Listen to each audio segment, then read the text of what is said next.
Morning, Alan Sarge again. Drinking me a cup of coffee out of my Harley cup. Kind of hoping it dries out enough I can get my wife and I. We both have brand new Harleys. I'm trying to get them up the hill so we can ride them. So, yeah, she rides her own Harley, guys. Street Bob 103. She's a boss. What I really want to talk about today is knives. Everybody really gets caught up in the knives. Knives are a huge market. They generate a lot of money for the retailers in the survival movement. Everybody knows I'm a cheapskate, guys. I'm a tightwad. I don't spend a whole lot of money. I think that you can do more with less, and that includes knives and weapons. It's all about how you use them and how you take care of them. Now, what I have here is a Camillus titanium, little $10 knife. It's just a basic knife. Comes with a kind of a crappy little sheath, but it's serviceable. Camillus titanium. It's not a overly sturdy knife, but for $10, it's not a bad skinner. It's not bad for making feather sticks and things like that. It is what it is. You use it for what you use it for. Don't try to use anything that you have if it's not capable of doing it. You're just wasting that resource. Here is a Watchfire. Now, Watchfire is becoming popular around a lot of flea markets and things nowadays. The Watchfire, it's got a little better sheath. It's got some kind of a plastic insert, but it's the Watchfire. Not a bad blade on it. It's heavy, very heavy. It's thick. Feels like it might be full tang, but this is a good little knife. Now, I'm not much on batoning. Here in Kentucky, even in the winter, there's enough deadfall that you can scrounge up wood.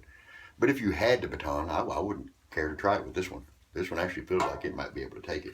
And to be honest, even though I don't do a lot of batoning, I may do a video in the future giving it a shot and see what it does. That seems to be the standard test for knives nowadays. Something else I bought in the tool section at Lowe's, guys, is a Cobalt. This Cobalt has 3 blades. It has a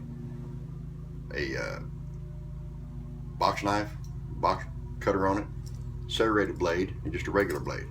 Now, I've used the hell out of this thing. You can tell by looking at it, I've wore it out. But what I like about it is mainly the box cutter.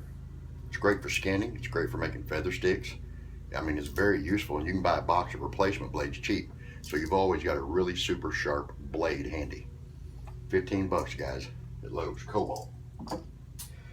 Something else I picked up that I like is my Mossy Oak. And yeah, guys, I said it, Mossy Oak knife. There you go. Here it is.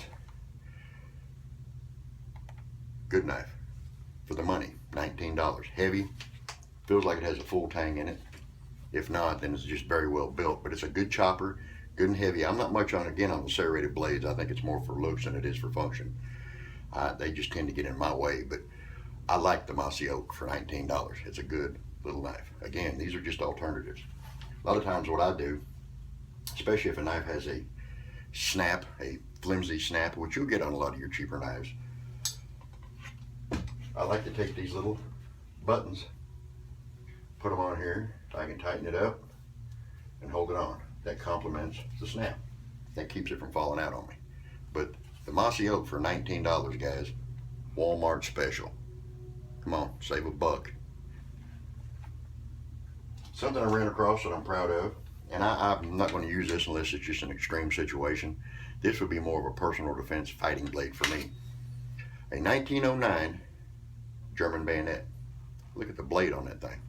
Full tang, handguard, heavy, very heavy. Corresponding serial numbers on the sheath. Honestly, guys, this is one of the things that I'm proud of, because when I go around buying these cheap rifles and 22s and things like that, I bought a batch of them here a while back, and the guy threw this in with him. Just threw it in. I'm not sure if he didn't understand what it was or what, but I wasn't going to argue with him. I took it. So it's kind of a little prize for me. It's a treat find that I really enjoy. But something I want to talk to you about real quick is Old Hickory. Old Hickory's making a comeback, guys. Now, I bought these at a flea market, got all 4 of them, 3 knives and a meat cleaver for under $20. They need to be cleaned up. They need to be sharpened a little bit, but they're great knives, guys. There's a lot of history behind Old Hickory. Now I'll have to make some sheaths for them, but these would probably be for me. I would probably take something like this and make a hip knife out of it.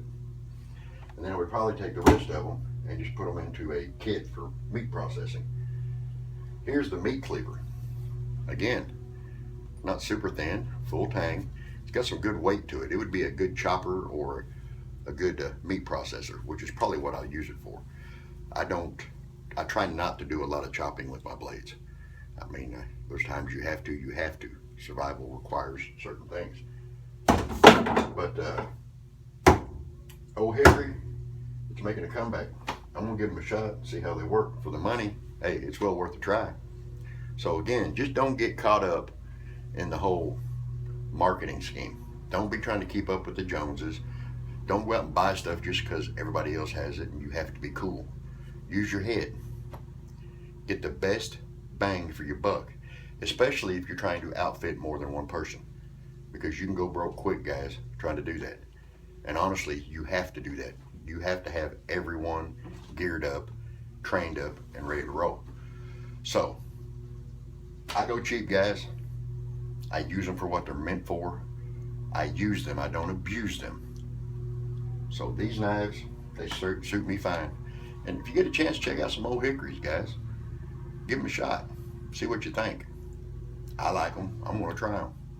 I think they'll work. That's just my opinion. You can take it with a grain of salt. I'm out.